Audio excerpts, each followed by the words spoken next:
로이드 존스와 함께하는 로마서 묵상. 오늘의 로마서 말씀을 읽겠습니다. 로마서 5장 1절 말씀입니다. 그러므로 우리가 믿음으로 의롭다 하심을 받았으니 우리 주 예수 그리스도로 말미암아 하나님과 화평을 누리자. 아멘. 오늘의 로마서 강의 읽기입니다.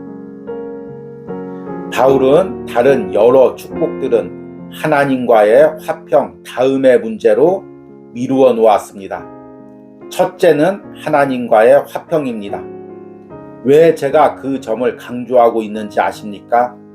오늘날 많은 사람들이 하나님과 화평을 이루는 축복 외에 다른 여러 축복을 처음 자리에 놓고는 이러저러한 축복을 받으러 예수께 오라고 초청하고 있기 때문입니다. 그들은 하나님과의 평화에 대해서는 한마디도 하지 않습니다. 그들은 지금 회개에 대해 고민하지 마십시오. 그것은 다음의 문제입니다. 라고 말합니다. 당신은 친구를 원하십니까? 도움이 필요하십니까? 위로가 필요하십니까? 당신은 행복과 평안과 기쁨을 원하시죠? 이 모든 것들이 그들이 맨 먼저 내세우고 강조하는 것들입니다. 그래서 기독교가 이단처럼 보이게 되고 이단들과 무슨 경합이라도 벌이고 있는 듯한 인상을 받습니다. 그들은 사람으로부터 출발해서 사람들의 여러 가지 필요, 고민, 문제, 욕구를 먼저 말하고는 그러한 욕구를 만족시킬 수 있는 오직 한 분인 예수께 나오라고 합니다. 그래서 우리는 하나님과의 화평부터 시작합니다. 어떤 축복을 생각하기 전에 우리가 늘 생각해야 하는 것은 하나님 앞에서 우리의 신분과 위치입니다. 어떻게 이 점을 망각할 수 있는지 정말 이해가 가지 않습니다. 우리 모두는 축복과 이 생애에 있어서의 우리의 장래에 관심이 있습니다. 그러나 우리는 내일 내가 살아있지 않을지도 모른다는 것을 인식함으로부터 출발해야 합니다. 축복을 추구한다고 나쁠 것은 없습니다. 그리고 그러한 영광스러운 축복을 주시는 데 대해 하나님께 감사해야 합니다. 그러나 축복부터 시작하는 사람은 바보입니다. 왜냐하면 그가 찾고 있는 축복을 누릴 입장이 돼 있지 않을지도 모르기 때문입니다. 내가 축복을 받았을 때 어떻게 해야 할까를 생각하기 전에 내가 갑자기 죽어서 하나님 앞 심판대에 설 수 있는데 그러면 어떻게 하나 하는 문제를 분명히 인식해야 합니다. 아멘.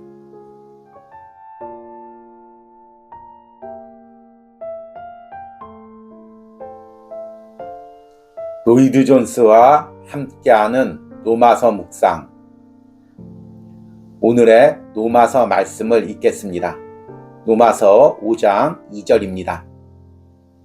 또한 그로 말미암아 우리가 믿음으로 서 있는 이 은혜에 들어감을 얻었으며 하나님의 영광을 바라고 즐거워하느니라. 아멘. 오늘의 로마서 강의 읽기입니다. 우리 주 예수 그리스도께서 하시는 일은 우리를 하나님께 소개하는 것입니다. 우리는 지금 이 상태로는 하나님께 나아갈 수 없습니다.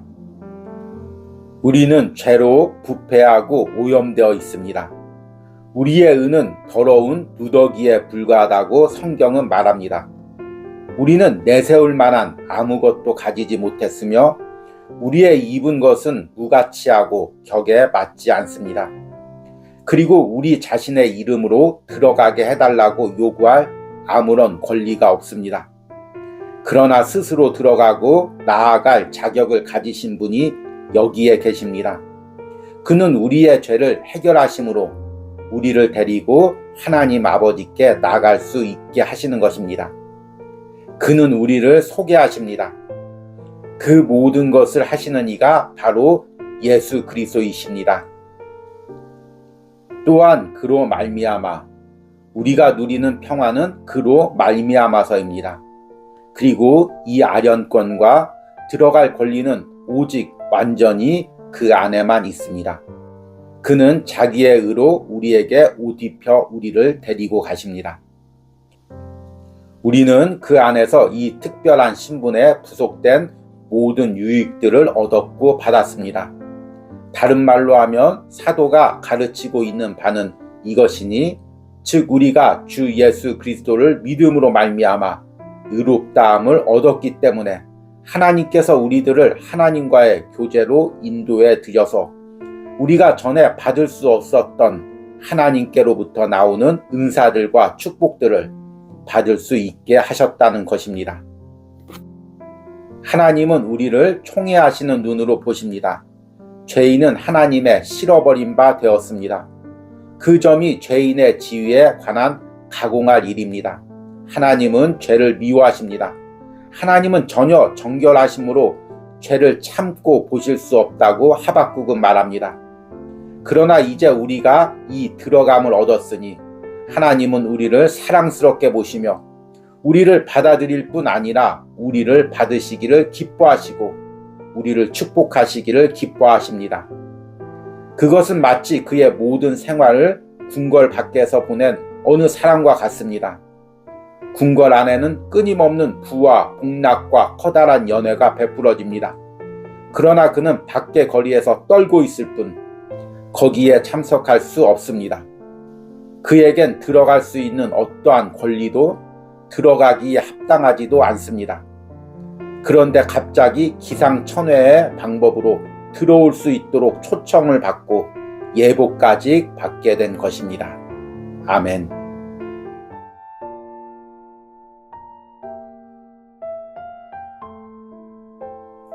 로이드 존스와 함께하는 로마서 묵상. 오늘의 로마서 말씀을 읽겠습니다. 로마서 5장 3절에서 5절입니다.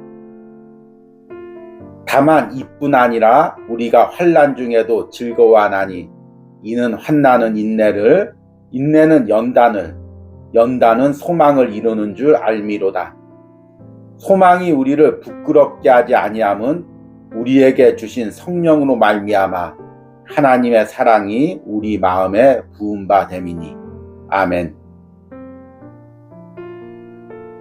오늘의 로마서 강의 읽기입니다. 우리가 구원받았으며 우리가 하나님의 자녀들이며 우리를 기다리는 그 영광을 받기로 되어 있다는 사실을 증명하는 또 다른 증거란 무엇입니까? 해답은 이렇습니다. 즉 우리의 믿음이 시험과 고통과 문제와 생활의 고초를 당해낼 수 있는 면이 있다는 것입니다. 그것이 사도가 이 세 절에서 다루고 있는 테마입니다. 주님은 제자들에게 여러 말씀을 전하는 자리에서 마지막으로 말씀하셨습니다. 이것을 너희에게 이름은 너희로 내 안에서 평안을 누리게 하려 함이라. 세상에서는 너희가 환난을 당하나 담대하라. 내가 세상을 이겼노라. 우리 주님은 제자들을 돌아보시며 세상에서 그들이 환난을 당할 것이라고 경고하신 것입니다. 그러나 동시에 그는 아주 고무적인 말씀을 하셨습니다. 내가 세상을 이겼노라. 사도 바울은 그의 어린 개종자들, 그의 어린 추종자들에게 그와 똑같은 방식으로 경고하셨던 것입니다. 바울은 그들에게 우리가 하늘나라에 들어가려면 많은 환난을 겪어야 할 것이라 일러주었던 것입니다. 기독교 신앙과 다른 여러 이단을 구별해내는 것은 특별히 그 방법뿐입니다. 이 교훈을 믿어라. 그러면 당신은 결코 어떤 난관도 당하지 않을 것이다. 당신은 생기 있는 걸음과 밝은 기분을 가지고 살아가게 될 것이다. 그리고 다시는 어떤 고통도 당하지 않게 될 것이다. 이는 이단들의 한결같은 말투입니다. 그러나 신약의 말씀은 결코 그렇지 않습니다. 오히려 반대로 세상에서 너희가 고난을 받게 될 것이라고 말합니다. 저는 진실로 신약이 우리에게 가르치는 바 그리스도인이면 어떤 사람보다도 고난받기가 더욱 쉽다는 말을 해명할 수 있습니다. 그러나 이단은 큰 소리치기는 합니다. 그러나 위기를 맞아서 사람들이 그들을 필요로 하고 그들의 도움을 요청할 때 아무것도 줄 수가 없게 됩니다. 인내란 무엇입니까? 인내는 정절을 의미합니다. 참아 견디어내는 능력을 의미합니다. 다른 말로 하면 확고부동한 것을 의미하는 것입니다. 사도는 환난이 이런 인내와 계속 견뎌냄을 산출한다고 합니다. 환난이 어떻게 인내를 내지요? 우리는 우리의 체험에서 입각해서 정확히 그것이 어떻게 일어나는지를 눈에 선하게 그릴 수 있습니다. 다시 말해서 시험과 환난이 그로 하여금 늘 잊고 있기 쉬운 우리 주 예수 그리스도를 다시 생각하게 하는 것입니다. 환난이 더하게 하여 신자를 그리스도께 보내서 기도하게 하는 것입니다. 또한 그리스도와 함께 더 많은 시간을 갖게 하고 주님께 간청하게 하여 더 큰 능력과 이해를 요구하게 하는 것입니다. 그 점을 다른 방식으로 표현하면 시련은 그리스도인에게 매우 유익한 것이며 그리스도인으로 하여금 주 예수 그리스도에게로 돌아가게 한다는 것입니다. 그러나 환난이 닥쳐오면 세상 사람들은 그리스도께 돌아가지 않습니다.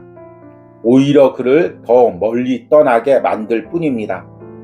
그러나 환난은 언제나 믿음의 사람을 그리스도 당신께 돌아가도록 부추겨 줍니다. 여기서 연단은 단련, 증명, 인정됨을 의미합니다. 또한 원한다면 그것은 실험의 결과로 얻은 체험, 시험과 경험의 귀추인 체험입니다. 그것은 증명이요, 단련이요, 인정받은 것입니다. 다시 말해서 사도가 여기서 말하고자 하는 바는 인내가 진정으로 그리스도인이라는 증거로 인도한다는 것입니다.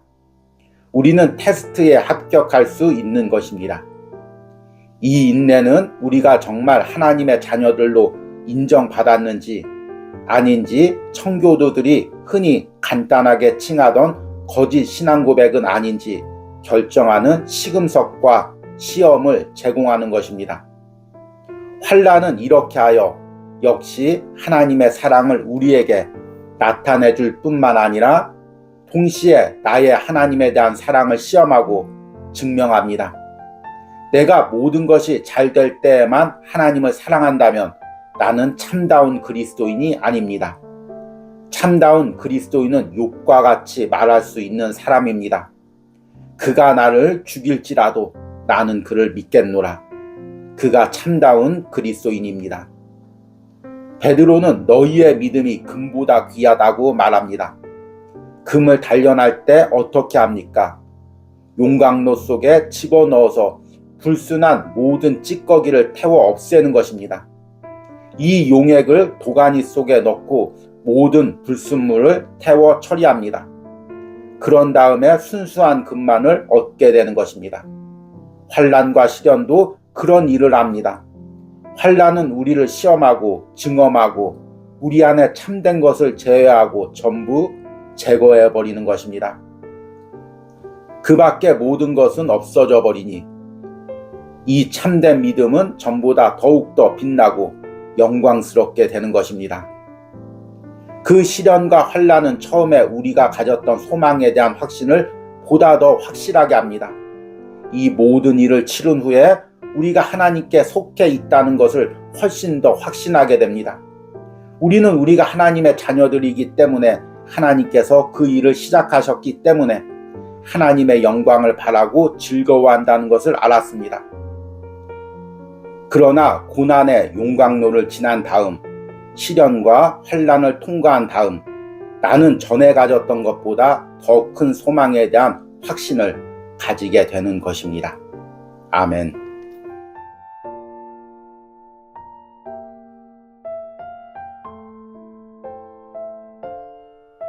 로이드 존스와 함께하는 로마서 묵상. 오늘의 로마서 말씀을 읽겠습니다. 로마서 5장 5절입니다. 소망이 우리를 부끄럽게 하지 아니함은 우리에게 주신 성령으로 말미암아 하나님의 사랑이 우리 마음에 부음받음이니. 아멘. 오늘의 로마서 강의 읽기입니다. 소망이 부끄럽게 하지 않는다고 말합니다. 그 말은 무엇을 뜻합니까? 우리가 첫째로 이해해야 할 것은 바울이 언급하고 있는 것은 미래가 아니라 현재라는 것입니다. 여기서 언급되고 있는 것이 미래가 아니라 현재, 즉 세상에서 사는 날 동안에 믿는 신자의 현실적인 체험입니다. 시련과 문제들과 환난과 고난이 있을 것입니다. 그러나 이 소망을 가지고 있으면 결단코 부끄러움을 당치 않을 것이요, 부끄럼도 느끼지 않을 것이요, 절망하지도 않을 것이요, 밑으로 뚝 떨어졌다고 느끼지도 않을 것입니다. 소망은 부끄럽게 하지 않습니다. 로마서 1장 16절에서 내가 복음을 부끄러워하지 아니하노니 라고 했는데, 이것은 아주 좋은 본보기입니다. 그 말은 나는 복음을 매우 자랑한다. 나는 그것으로 긍지를 삼는다. 그것은 내게 있어서 이 세상에서 가장 큰 것이다 는 것을 의미합니다. 그러나 바울은 여기서 그 점을 아주 강하게 표현합니다. 소망은 결코 낭패를 당하게 하지 않을 뿐더러 우리를 일으켜 세워줍니다. 로마서 8장 37절에서 다시 그 점을 언급합니다. 그러나 이 모든 일에 우리가 넉넉히 이기느니라. 소망이 부끄럽게 하지 아니한다는 것은 우리가 넉넉히 이긴다고 하는 말을 달리 표현한 것입니다. 우리가 시련을 참아내고 그것을 통과할 뿐만이 아니고 그 이상입니다. 우리는 그 환난을 기뻐하고 즐거워하고 자랑할 수 있습니다. 그 다음 부음바 되었다는 표현입니다. 이것도 굉장히 중요한 것입니다. 그 말이 의미하는 바는 무엇입니까? 그것은 사도행전 2장에서 묘사된 오순절날의 성령 강림과 관련되어 쓰여진 표현과 같은 것입니다. 이것은 믿음으로 가지는 것이 아닙니다. 성령께서 여러분에게 해주시는 무엇입니다. 성령은 마음 가운데 하나님의 사랑을 붓습니다. 여러분은 하나님의 사랑을 연역해내는 것이 아닙니다. 성령께서 우리 마음에 부은 것입니다. 성령이 친히 우리 영으로 더불어 우리가 하나님의 자녀인 것을 증거하나니. 아멘. 3월 20일 묵상을 시작하겠습니다. 오늘 로마서 묵상의 제목은 내가 연약할 때 베푸신 사랑입니다. 오늘 로마서 말씀을 읽겠습니다. 로마서 5장 6절에서 8절입니다. 우리가 아직 연약할 때 기약대로 그리스도께서 경건하지 않은 자를 위하여 죽으셨도다. 의인을 위하여 죽는 자가 쉽지 않고 선인을 위하여 용감히 죽는 자가 혹 있거니와 우리가 아직 죄인 되었을 때 그리스도께서 우리를 위하여 죽으심으로 하나님께서 우리에 대한 자기의 사랑을 확증하셨느니라. 아멘. 오늘의 로마서 강의 읽기입니다. 그들을 위해 처해진 사람들의 성격을 숙고해 보십시오. 만일 예수 그리스도의 죽음이 선한 사람들과 경건한 자들과 사랑하는 자들 위해서 행해졌다면 놀라운 일이 아닙니다. 그러나 그렇지 않은 자들을 위해서였다는 것입니다. 여기서 사도는 우리들 자신에 대해 무언가 말하고 있습니다. 그가 사용하는 새 어휘를 살펴보십시오. 힘이 없는 연약함, 경건치 않은 죄인들. 다시 말해서 이 하나님의 사랑을 측량해보는 또 다른 방식은 주님께서 그 일을 위해서 해준 사람들의 비참한 상태가 얼마나 깊은가를 재보는 것입니다. 연약함, 이 말은 전적 무능력을 의미하며 우리가 전적으로 어떤 영적 능력도 전혀 가지지 않았다는 것을 의미합니다. 내가 하나님의 사랑을 마땅히 알아야 할 때도 알지 못한다고 생각하십니까? 그렇다면 그것은 여러분이 연약하고 전적으로 무능한 자신의 상태를 깨달은 적이 없었기 때문입니다. 우리는 본래 영적 이해에 있어서 전혀 무능합니다. 이 점을 다르게 말한다면 우리는 죄와 허물로 죽어 있습니다. 영적으로 죽어 있는 것입니다. 우리가 연약하다는 것에 또 다른 국면은 우리가 전적으로 하나님을 기쁘시게 할 수 없다는 것입니다. 사람이 그가 세상에 태어난 그대로는 하나님을 전혀 기쁘게 할 수 없습니다. 역시 하나님께 복종할 수도 없습니다. 연약하다, 힘이 없다는 말은 매우 중요한 구절입니다. 우리가 하나님의 사랑을 깨닫는 것은 우리의 무능과 무력을 깨닫는 정도에 달려 있습니다. 사도에 따르면 그것을 깨닫는 길은 우리가 연약할 때 기약대로 그리스도께서 경건치 않은 자를 위해서 죽으셨다고 하는 말씀을 인식하는 것입니다. 제가 다시 질문할 필요가 있겠습니까? 여러분은 여러분 자신에 있는 무언가를 신뢰하고 있습니까? 여러분은 복음을 믿는다는 사실을 스스로 자랑하고 있습니까? 그렇다면 그것은 거짓된 자랑입니다. 여러분은 하나님 앞에서 의롭다 할 수 있는 무엇을 가졌다는 것을 소리 지르려고 노력하고 있는 것입니다. 연약하다는 말은 어떤 힘이든지 간에 아무런 능력이 없다는 것입니다. 우리의 서 있는 자리는 어디입니까? 선인이 아닌 것이 확실합니다. 의인 편에는 어떨까요? 의인 편에도 들지 못합니다. 그러면 우리는 무엇입니까? 죄인들입니다. 우리에게는 사랑을 받을 만한 아무것도 없습니다. 하나님께서는 그리스도가 우리를 위해 죽으심으로 말미암아 우리에 대한 자신의 사랑을 보여주고 입증하십니다. 비록 우리가 사랑스럽지 못하고 사랑받을 만한 사람이 아니었을지라도 어떤 면에서는 바르고 율법을 지키며 살고 있지 않았습니까? 아닙니다. 우리는 의롭지 않았습니다. 우리의 참모습은 우리가 죄인들이라는 것입니다. 죄인은 선인과 의인의 정반대입니다. 죄인은 가해자입니다. 죄인은 표적을 맞추지 못한 사람입니다. 그는 미치지 못한 사람입니다. 그에게 의라고는 아무것도 없습니다. 이제 우리는 6절에서 8절에 이르는 전체적인 논증을 요약해 보기로 합시다. 바울 사도의 논증은 우리 안에는 우리를 내세울 만한 아무것도 없다는 것입니다. 왜 그리스도께서 세상에 오셨습니까? 인간에게서 나오는 어떤 탄원에 대한 응답입니까? 천만의 말씀입니다. 사람 안에 있는 어떤 선에 대한 응답입니까? 아직도 남아서 반짝이고 있는 어떤 신성한 선광과 그에 대한 어떤 표징 때문에 된 일입니까? 천부당 만부당합니다. 인간 속에는 하나님께 내보일 만한 아무것도 없습니다. 아멘.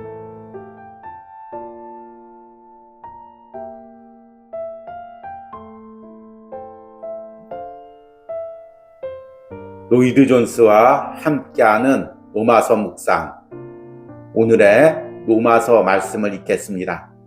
로마서 5장 9절입니다.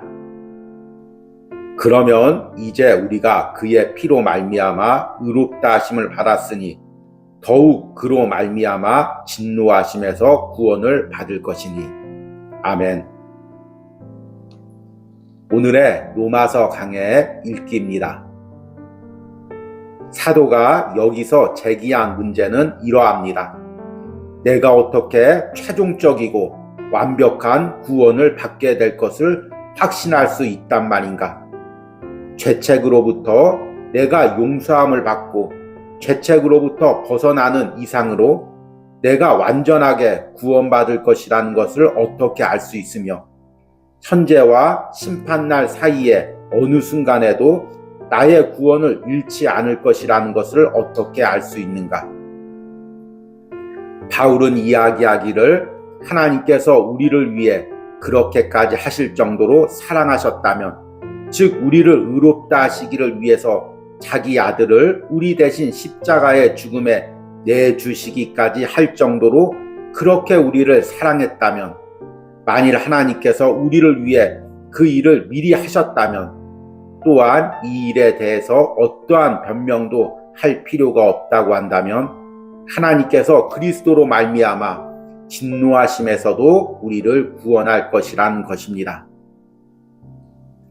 왜냐하면 그리스도께서 더 크고 위대한 일을 이미 행하셨기 때문입니다. 그는 이미 근본적인 결정을 내린 것입니다. 또한 하나님은 변하지 않으십니다. 번복하시지 않는 분이기 때문입니다. 하나님 아버지의 결정은 예수 믿는 사람 모두를 의롭다 하시기로 한 것이었습니다. 그러나 그것은 주 예수 그리스도를 세상에 보내셨을 뿐만 아니라 십자가에 죽게 하시고 그의 피를 흘리는 것까지 포함하고 있습니다. 하나님은 그의 의를 행하시기를 작정하셨을 뿐만 아니라 행하셨습니다. 만일 그가 그것을 행하셨다면 그가 앞으로 우리를 위해서 못하실 일이 없을 것입니다. 여러분은 칭의가 얼마나 엄청난 일이라는 것을 인식합니까? 하나님께서 한 사람을 의롭다 하실 때 그는 그 사람에 관한 최종적인 선고를 내리고 계시는 것입니다. 의롭다함을 받은 사람은 안전한 사람이요 영원토록 안심할 수 있는 사람입니다. 아멘.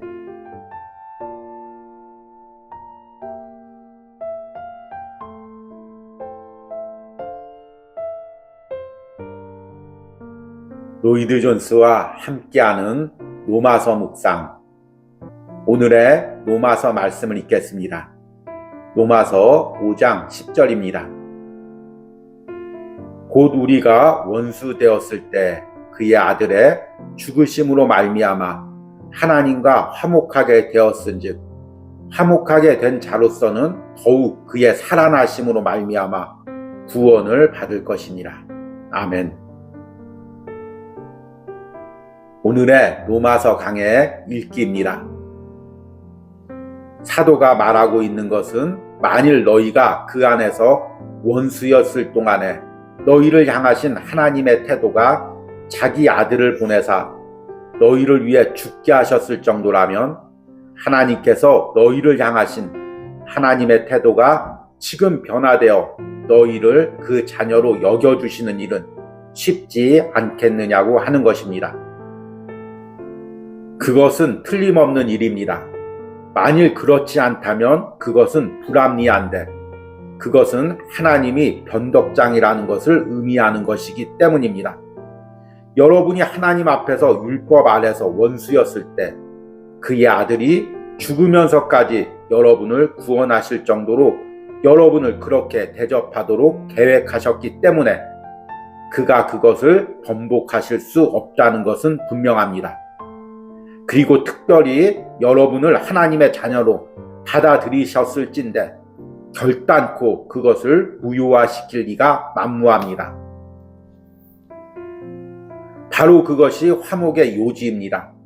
그것은 하나님께서 우리를 해결할 방도를 모색하셨다는 것과 우리를 더 이상 원수들이 아니라 하나님의 사랑을 받고 사해 주실 용의가 있는 사람으로 여겨주신다는 사실을 알려줍니다. 우리에게 일어나는 일은 그 일 다음에 부수적으로 따라오는 귀추인 것입니다. 우리가 하나님과 더불어 화목되는 것은 그 아들의 죽으심으로 인한 것입니다. 사도는 우리가 이것에서 벗어나게 내버려 두지 않을 것입니다. 9절에서 말하는 이른바 그의 피를 인하여 그리스도의 피를 인하여 의롭다함을 받는다고 한 것은 바로 그것인 것입니다. 이상을 비추어서 생각할 때 무엇을 더욱더란 말입니까? 가장 큰 그 모든 일을 하셨으니 하나님께서 그보다 작은 일을 하실 거라는 것이지요. 감히 어떻게 그렇게까지 말해야 합니까? 화목된 자로서는 더욱 하나님은 이제 나를 원수로 보시지 않고 친구일 뿐 아니라 자녀로 보시는 것입니다. 이제 부자 관계가 되었습니다. 내가 원수 되었을 때 나를 위해 가장 큰 일을 하신 하나님께서 갑자기 나를 포기하시고 내가 하나님의 자녀라고 하는 것을 그만두시게 하는 일은 상상조차 할 수 없습니다. 아멘.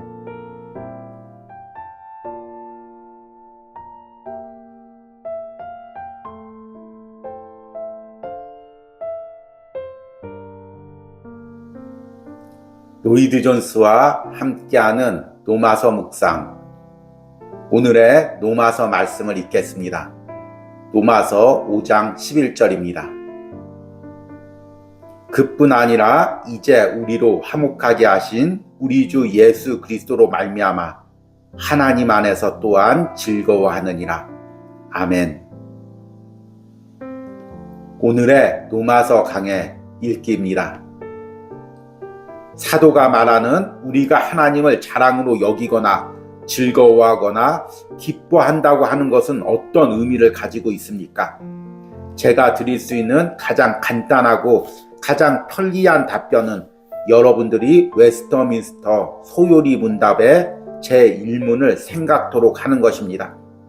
사람의 최고되는 목적은 무엇입니까?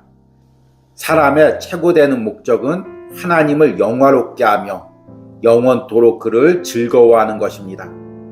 여기서 그를 즐거워한다는 의미가 바로 여기 11절 말씀에 나오는 의미입니다.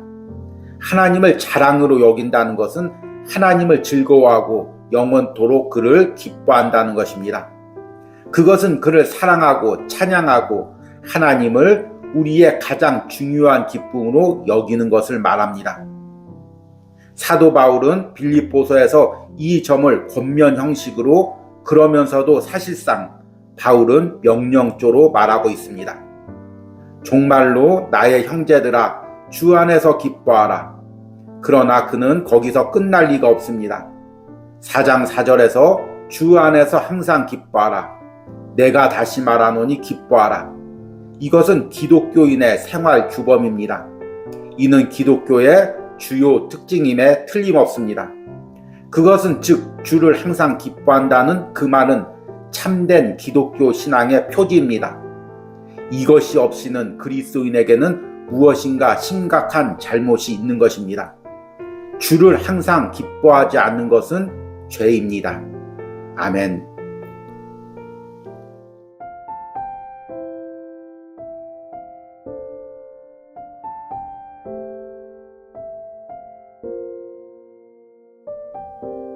로이드 존스와 함께하는 로마서 묵상.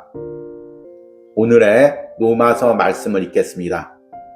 로마서 5장 12절에서 14절입니다.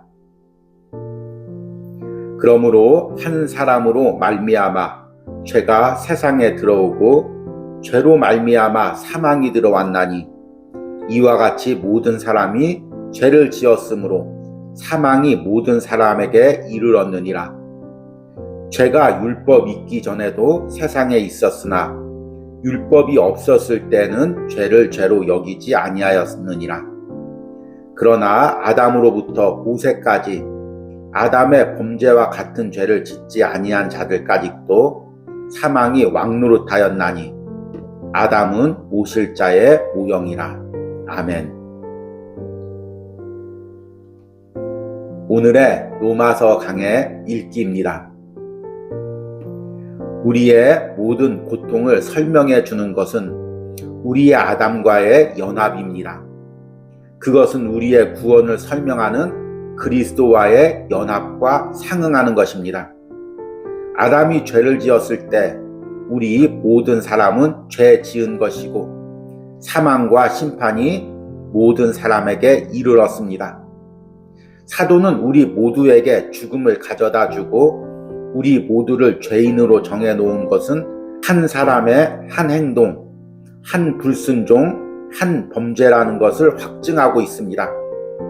그것은 단지 아담이 우리에게 죄 있는 본성을 주었다는 것이 아니라 우리가 아담과 관계하고 있기 때문에 하나님께서 우리를 죄인으로 여기신다는 것입니다. 그리고 죄에 대한 벌칙이 모든 인류에게 죽음의 형태를 따라 임했던 것입니다. 다시 우리는 아담이 오실 자의 표상이기 때문에 아담의 죄가 우리에게 전가되는 것과 똑같은 방식으로 그리스도의 의가 우리에게 전가된다는 사실을 잊지 맙시다. 물론 우리는 아담으로부터 죄 있는 본성을 물려받았습니다. 그 점에 대해서는 하등에 논박할 여지가 없습니다. 그러나 우리를 정죄하는 것은 그것이 아닙니다. 우리를 정죄하고 사망에 우리를 복종한 것은 우리 모두 아담 안에서 죄를 지었다는 것과 우리 모두 죄책을 지니고 있다는 사실입니다. 죽음은 언제나 죄책과 현실적인 죄에 대한 심판입니다. 그러므로 어린 아이들에게까지 미치는 죄의 보편성은 우리 모두 아담 안에서 죄지었고 아담이 범죄했을 때 죄인이 되었다는 사실로서만 설명될 수 있습니다. 반대로 그리스도 안에 있는 자들은 누구나 그의 생명과 그가 행하신 은혜를 잊습니다. 그러나 저는 그 진리 때문에 하나님께 감사합니다. 그것은 나의 유일한 소망이요 그것으로 만족합니다. 그러므로 여기서 저는 양쪽 다 완전히 이해하지 못하지만 내가 전에 아담 안에 있었던 것처럼 지금은 그리스도 안에 있다는 완벽한 균형을 알 수는 있습니다. 우리는 우리의 관계들, 즉 본래적인 아담과의 연합, 현재 그리스도 안에서의 연합에 관한 성경의 교훈을 이해하려고 노력할 것입니다.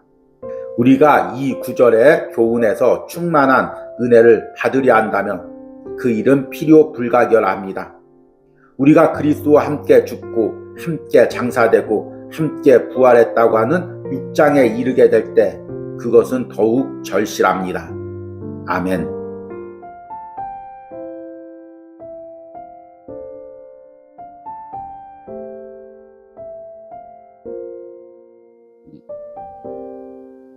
로이드 존스와 함께하는 로마서 묵상.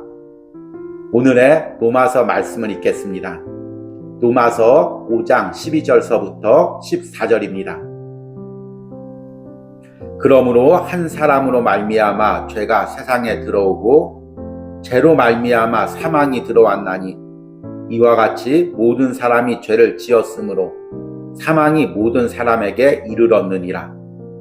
죄가 율법 있기 전에도 세상에 있었으나 율법이 없었을 때는 죄를 죄로 여기지 아니하였느니라. 그러나 아담으로부터 모세까지 아담의 범죄와 같은 죄를 짓지 아니한 자들까지도 사망이 왕노릇하였나니 아담은 오실 자의 모형이라. 아멘. 오늘의 로마서 강의 읽기입니다. 두 가지 일, 아담에 대한 우리의 관계와 그리스도에 대한 관계는 분명히 함께 거론되어야 합니다. 그들은 평행선입니다. 아담을 생각하면서 이 병행 문구에 충분한 관심을 주지 못하면 무언가 대칭점인 주 예수 그리스도와 관계를 약하게 하고 손상시킨다고 생각합니다. 어쨌든 우리는 아담과의 관계에만 머물지 않도록 합시다.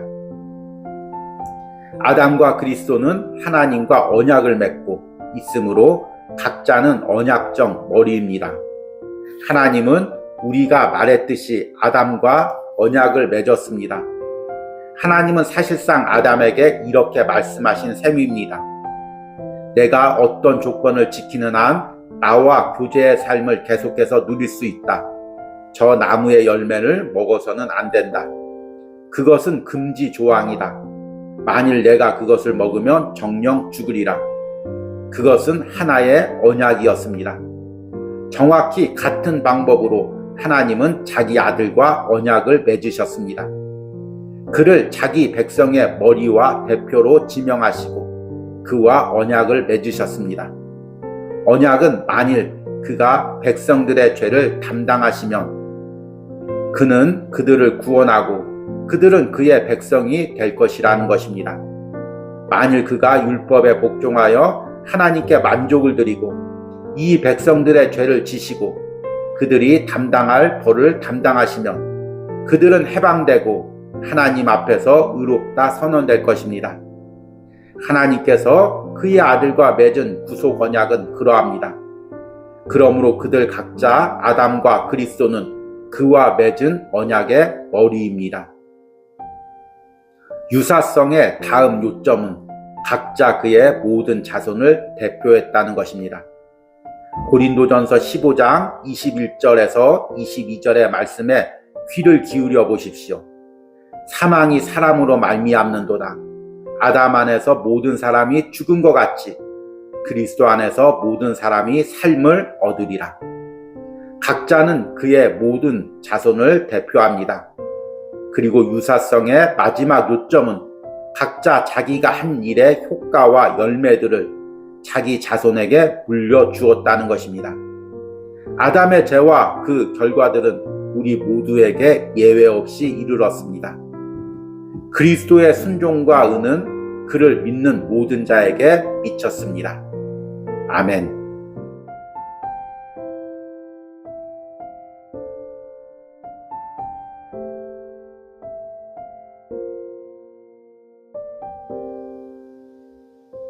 로이드 존스와 함께하는 로마서 묵상.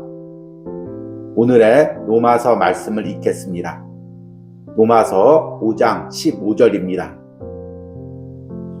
그러나 이 은사는 그 범죄와 같지 아니하니 곧 한 사람의 범죄를 인하여 많은 사람이 죽었은즉 더욱 하나님의 은혜와 또한 한 사람 예수 그리스도의 은혜로 말미암은 선물은 많은 사람에게 넘쳤느니라.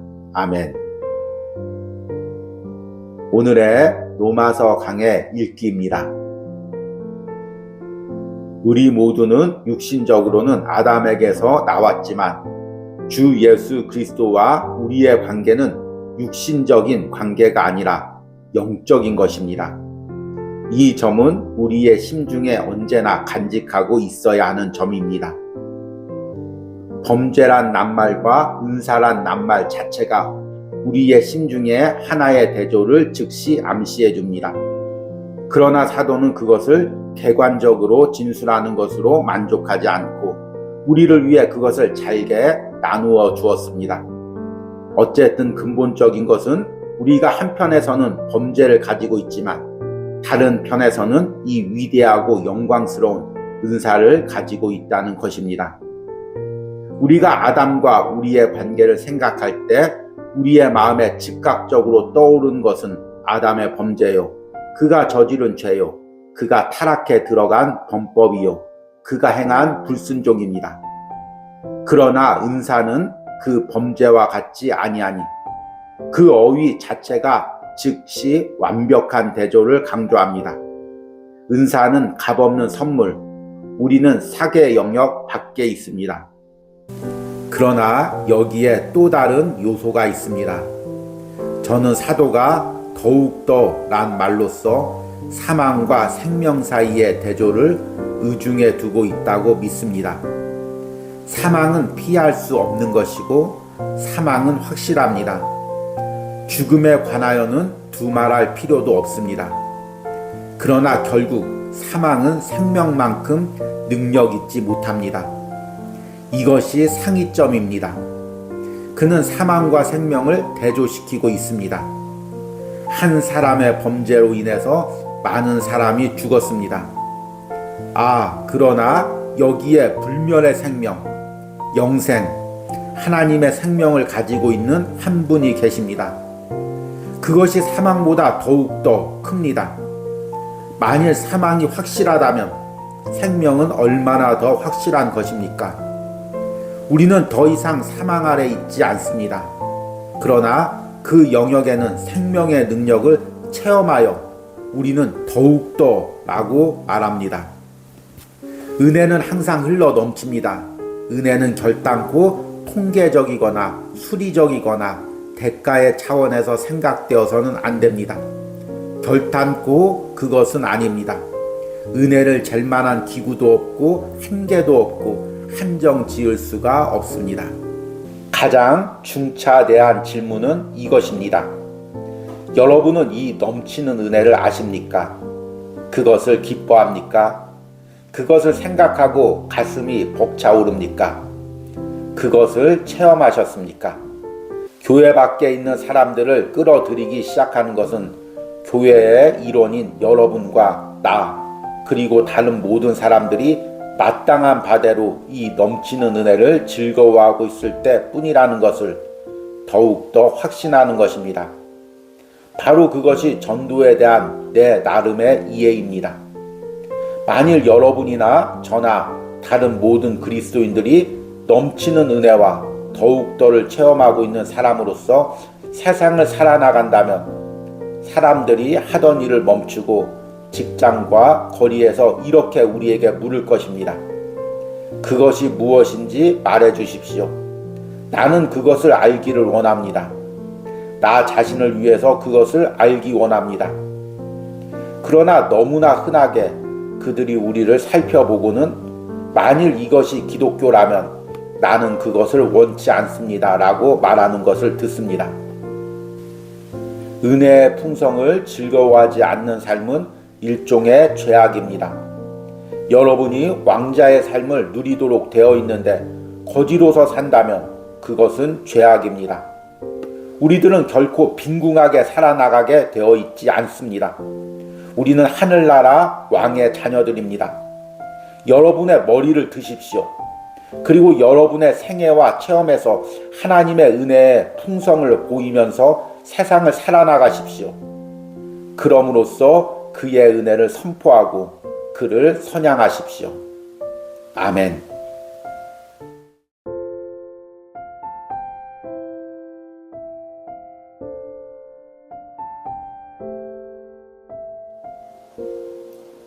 로이드 존스와 함께하는 로마서 묵상. 오늘의 로마서 말씀을 읽겠습니다. 로마서 5장 16절입니다. 또 이 선물은 범죄한 한 사람으로 말미암은 것과 같지 아니하니 심판은 한 사람으로 말미암아 정죄에 이르렀으나 은사는 많은 범죄로 말미암아 의롭다 하심의 이름이니라. 아멘. 오늘의 로마서 강의 읽기입니다. 우리 모두 아담 안에 있었다고 하는 것은 진리입니다. 그리고 모든 그리스도의 백성은 그리스도 안에 있다고 말하는 것도 진리입니다. 거기까지는 하나의 평행이 이루어지고 유사성이 있습니다. 그러나 주목할 일은 서로 대비되는 상이점입니다. 뭐뭐와 같지 아니하노니. 분명히 바울은 아담의 불순종, 아담의 죄, 아담의 범죄를 우리 대신 주 예수 그리스도께서 하신 완벽한 역사에 대조하고 비교하려고 하는 것입니다. 사도는 우리가 그리스도 안에서 가지고 있는 것은 많은 범죄의 죄책이 의롭다함을 받았다. 즉 그 죄책에도 불구하고 의롭다고 선언되었음을 말하고 있습니다.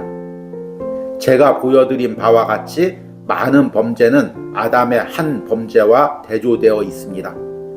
그러므로 우리가 많은 범죄는 아담의 한 원죄만 아니라 그리스도의 사람들이 전에 지은 모든 범죄, 앞으로 지을 범죄를 포함한다는 것을 놓치지 않아야 함은 중요합니다. 우리는 아담의 한 범죄로 인해서 정죄되었습니다.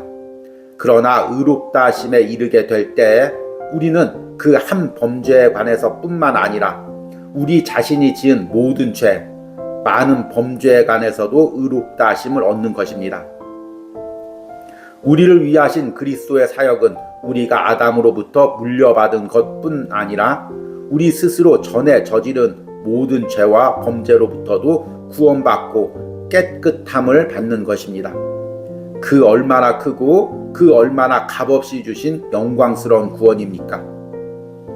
우리의 모든 죄, 모든 그리스도 백성의 죄가 그에게 지어졌습니다.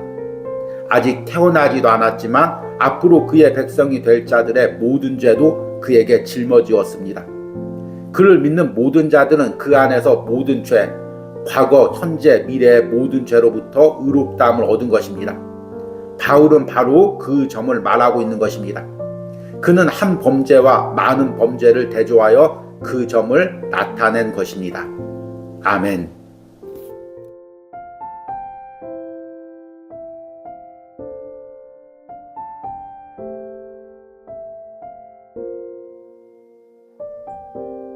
로이드 존스와 함께하는 로마서 묵상.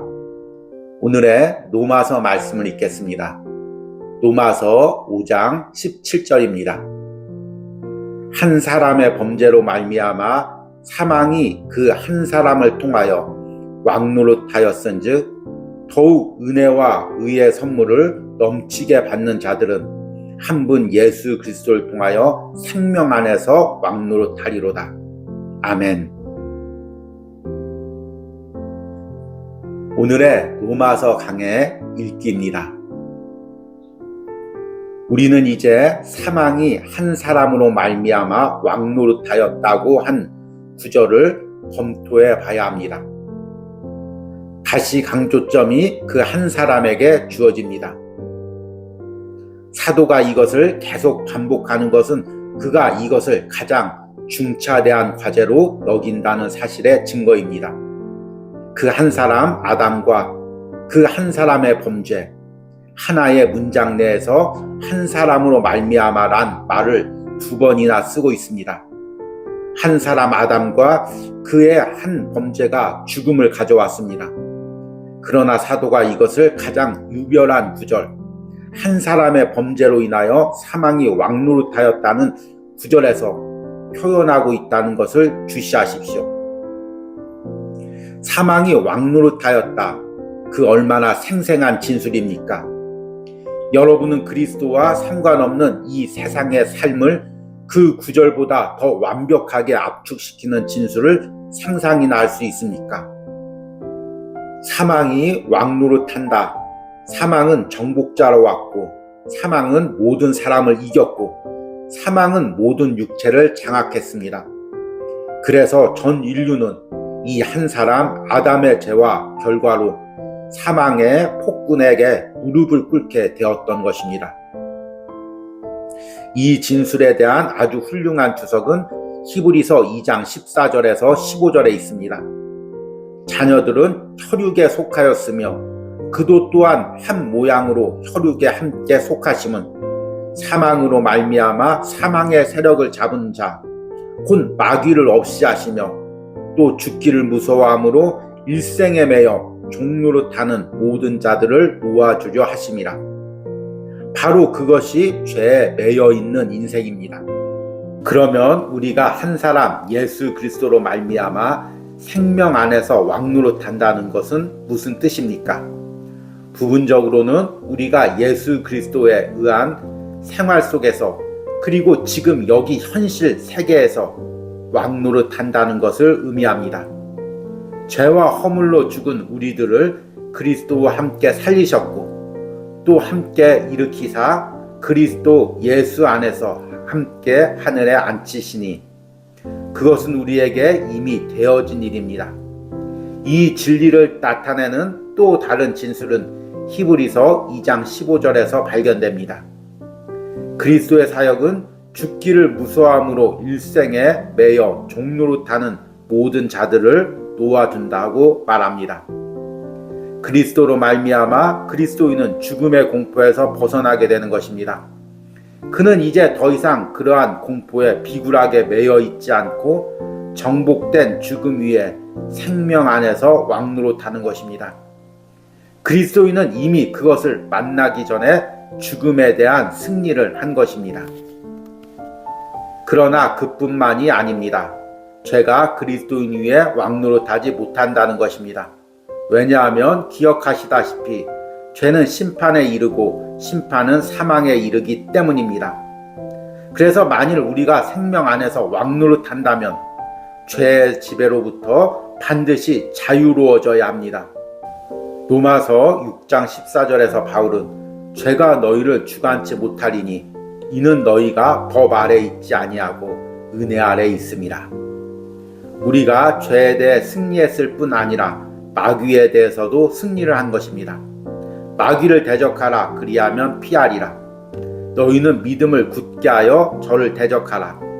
바로 그것이 바울이 말한 생명 안에서 왕노릇한다는 의미입니다. 우리에겐 사망의 공포가 없습니다. 이제 더 이상 죄와 마귀의 지배 아래 있지 않고 마귀를 대적할 수 있고 그를 도망치게 할 수 있습니다.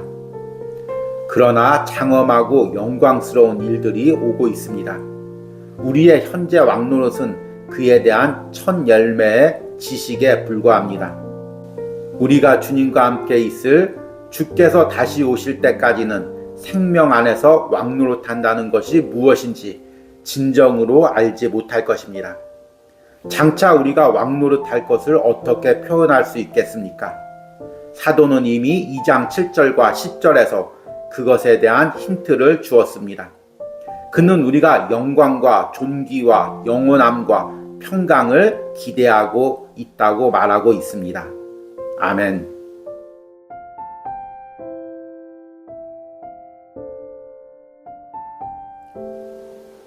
로이드 존스와 함께하는 노마서 묵상, 오늘의 노마서 말씀을 읽겠습니다. 노마서 5장 18절에서 19절입니다. 그런즉 한 범죄로 많은 사람이 정죄에 이른 것 같이 한 의로운 행위로 말미암아 많은 사람이 의롭다 하심을 받아 생명에 이르렀느니라. 한 사람이 순종하지 아니함으로 많은 사람이 죄인이 된 것 같이 한 사람이 순종하심으로 많은 사람이 의인이 되리라. 아멘. 오늘의 노마서 강의 읽기입니다. 그리스도 안에서는 어떤 일이 일어났습니까? 사실상 그는 이렇게 말하고 있는 셈입니다. 아담 안에서 여러분에게 일어난 것이 사실이듯이 그리스도 안에서 여러분에게 일어난 일도 역시 사실이라는 것을 알라.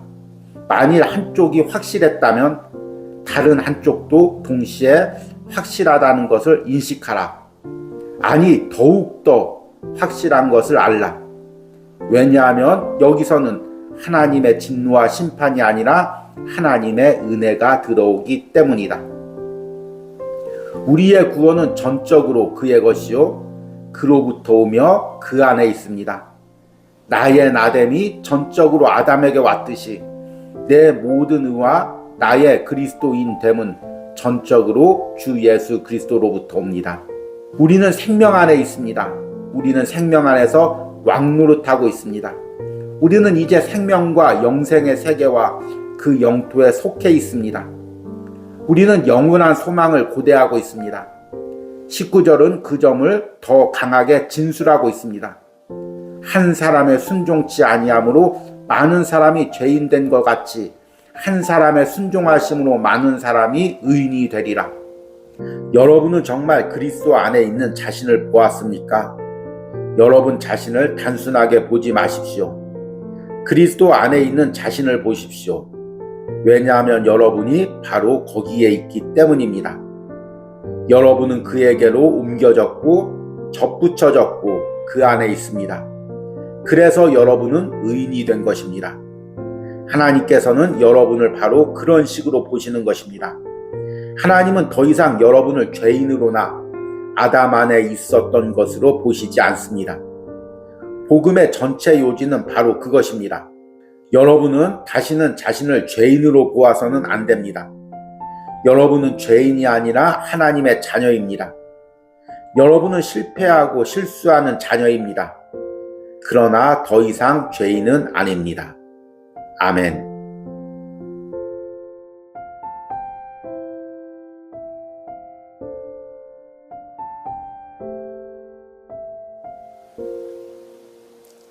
로이드 존스와 함께하는 노마서 묵상, 오늘의 노마서 말씀을 읽겠습니다. 노마서 5장 20절입니다. 율법이 들어온 것은 범죄를 더하게 하려 함이라. 그러나 죄가 더한 곳에 은혜가 더욱 넘쳤나니. 아멘. 오늘의 노마서 강의 읽기입니다. 율법이 따라 들어온 것은 범죄를 더하게 하려 함이라고 말하고 있습니다. 범죄란 말은 아담의 범죄를 가리키는 것이지만 그것만은 아닙니다.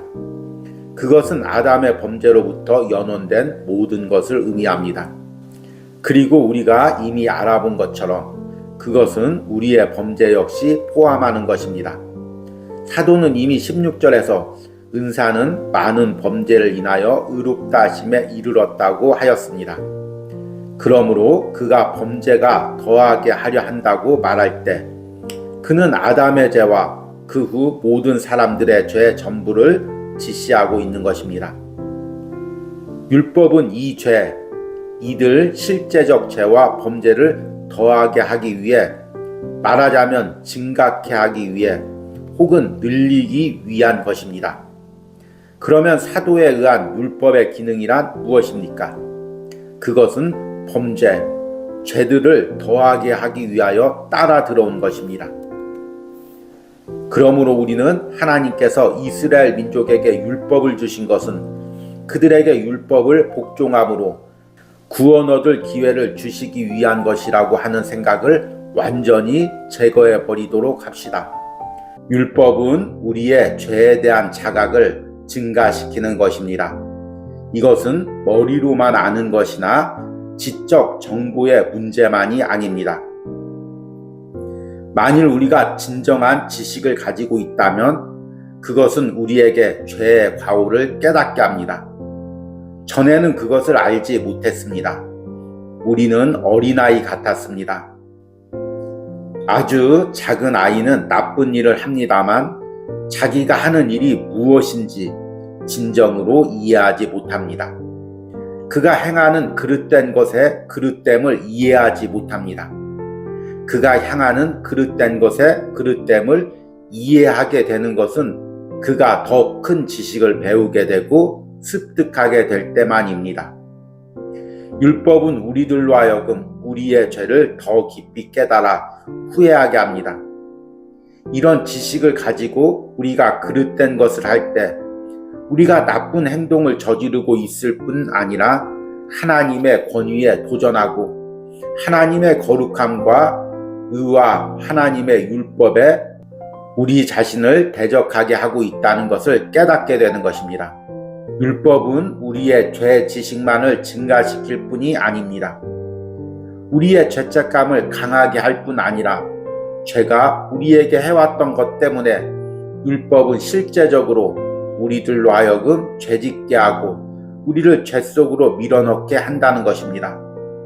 죄가 기회를 타서 계명으로 말미암아 나를 속이고 그것으로 나를 죽였는지라.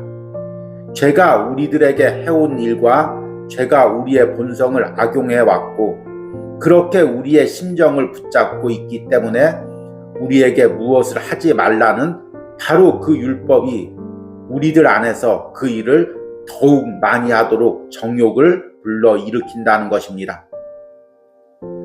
마지막 율법의 궁극적인 목적은 우리를 그리스도에게로 인도하는 것입니다. 갈라디아서 3장 24절에서 사도는 이렇게 지적하고 있습니다. 이같이 율법이 우리를 그리스도에게로 인도하는 봉학선생이 되어 우리로 하여금 믿음으로 말미암아 의롭다함을 얻게 하려 함이니라. 우리는 율법이 들어온 것은 죄를 더하게 하려 함이라는 첫째 진술을 살펴보았습니다. 그러나 하나님께 감사하십시오. 사도는 거기에서만 머무르지 않습니다. 그러나 죄가 더한 곳에 은혜가 더욱 넘쳤다고 말합니다. 언제나 사도가 쓰는 그러나 라는 말을 유심히 지켜보시기 바랍니다. 왜냐하면 그 말로써 복음을 소개한다는 사실을 영락없이 발견하게 될 것이기 때문입니다. 여러분이 그리스도 안에 있는 은혜의 성품을 알게 될 때 여러분은 노래하기 시작합니다. 여러분의 죄에도 불구하고 노래하게 합니다. 왜냐하면 그것이 너무나 영광스럽고 넉넉하게 해결함을 받는 방법을 알기 때문입니다. 그래서 여기서 사도는 은혜가 하나의 과정을 시작해 놓고 우리에게 일임시켜 놓고 마는 것이 아니라 은혜가 그것을 완성한다는 것입니다. 구원은 처음부터 끝까지 은혜에서 난 것입니다. 그렇지 않다면 구원의 서정은 실패하고 말 것입니다. 은혜는 처음부터 끝까지 왕노릇하고 조종합니다. 그는 처음과 중간과 나중 모든 단계를 결정합니다. 처음부터 끝까지 은혜가 통제합니다. 우리는 구원의 매 단계마다 은혜에 의해 다스림을 받고 통제받는 것입니다. 은혜는 우리가 성화하는 데 역사합니다. 여기서 우리는 육체 안에 거하고 있는 죄에 대항하여 나타나는 은혜의 능력을 봅니다. 바울의 논증인즉 우리 모두는 본질상 이 죄의 통치와 세력 아래에 있으며 왕노릇하는 은혜가 가진 이 엄청난 능력이 아니고서는 폭군의 세력의 어느 한 면에서도 우리를 구원하지 못한다는 것입니다. 바울 사도는 빌립보서 2장 12절에서 13절에서 똑같은 요점을 말하고 있습니다. 두렵고 떨림으로 너희 구원을 이루라. 너희 안에서 행하시는 이는 하나님이시니 자기의 기쁘신 뜻을 위하여 너희로 소원을 두고 행하게 하시나니, 만일 하나님께서 그런 식으로 역사하지 않는다면 우리들은 능력을 가지지도 못했을 것이고 아무것도 할 수 없었을 것입니다. 하나님께서 이미 우리 속에서 역사하셨기 때문에 우리는 그것을 이루어 나갈 능력을 가진 것입니다. 죄는 항상 고갈시키고 우리로부터 탈취해 갑니다. 그리고 우리들로 하여금 줄인 배를 움켜쥐고 기진케 합니다. 그것이 바로 죄에 있어 무서운 점입니다. 인류가 죄로 인해 어리석게 되었다는 사실만큼 인류의 눈이 멀은 것을 분명하게 보여주는 것은 없습니다. 죄가 아주 많이 주는 것 같습니다. 그러나 사실은 아무것도 주는 것이 없습니다. 죄는 언제나 빼앗아 갑니다. 인간을 피곤케 하고 기진시켜 버리는 것입니다. 그리고 인간으로 하여금 거짓되고 이선적이 되도록 충동질해 놓고는 결국은 그를 낙담케 만들어 놓은 것입니다. 그러나 은혜의 특징은 주는 데 있습니다. 주되 국왕답게 줍니다. 은혜에는 인색한 것이란 전혀 없습니다. 또한 미약하게 보잘것없이 주는 일이란 없습니다. 주되 값없이 줍니다. 주되 풍성하게 줍니다. 존 버녀는 죄인 중 괴수에게 베푸신 넘치는 하나님의 은혜라고 했습니다. 그 점이 은혜의 진수가 되는 특징입니다. 사도는 이미 이것을 우리에게 상기시켜 주었습니다. 그는 3장 24절에서 그리스도 예수 안에 있는 구속으로 말미암아 하나님의 은혜로 값없이 의롭다 하심을 얻은 자 되었느니라. 이 점을 5장에서도 보았고 이 문단에서도 보고 있는 것입니다. 더욱 넘치는 흘러 넘침의 말을 계속하고 있습니다. 우리는 결코 그리스도인이 된다는 것은 아주 많은 것을 포기하고 고되고 어려운 길을 무거운 발걸음으로 걸어가는 것을 의미하는 것이라고 믿게끔 하는 마귀의 말에 귀를 기울여서는 안 됩니다. 세상은 그렇게 많은 것을 가지고 있는 기쁨으로 충만한데 우리는 가진 것이 없다고 믿게 하려고 할 것입니다. 그러나 우리가 그리스도로 받는 은혜는 그의 충만한 데서 받으니 은혜 위에 은혜를 받는 것을 의미합니다. 베드로는 이제는 각각 은사를 받은 대로 서로 같은 봉사를 하라고 합니다. 우리가 모두 같은 일을 하라고 부름받지는 않았지만 우리 모두는 무엇인가 하라는 소명을 받은 것입니다. 또한 하나님께서는 우리에게 맡겨주신 기능을 수행하기 위한 하나님의 이 여러 각양 은혜로서 우리는 능히 할 수 있는 것입니다. 아멘. 우리 함께 기도하겠습니다. 이는 죄가 사망 안에서 왕노릇한 것 같이 은혜도 또한 의로 말미암아 왕노릇하여 우리 주 예수 그리스도로 말미암아 영생에 이르게 하려 함이라. 아멘. 주님, 이제 더 이상 사망이 왕노릇하는 것이 아니라 내 안에 은혜가 왕노릇합니다. 주님, 사망의 통치를 받는 저 세상 사람들을 더 이상 부러워하지 않게 하시고 내가 날마다 은혜의 통치 가운데 누리고 있음을 깨닫고 감사하는 삶을 살게 하여 주시옵소서. 혹시나 그동안 확신이 없었던 심령들이 있다면 로마서 말씀을 묵상하면서 그 말씀이 한 구절 한 구절 그들의 심령에 자리 잡게 하시고 그것들이 그들에게 생명이 되게 하시고 그 말씀들이 확신으로 자리 잡게 하시고 그 말씀을 붙들고 다시금 은혜를 확신하며 살아가게 하여 주시옵소서. 4월 한 달 동안 묵상한 이 로마서 말씀들이 우리 심령 가운데 새겨지게 하시고 이 말씀의 실제적인 역사들이 이 말씀을 묵상한 모든 심령 가운데 일어나게 하여 주시옵소서. 한 달 동안 로마서 묵상에 동참한 모든 심령 가운데 더욱더 넘치는 은혜가 있게 하시고 크신 은혜를 부어 주시옵소서. 예수님의 이름으로 기도했습니다. 아멘.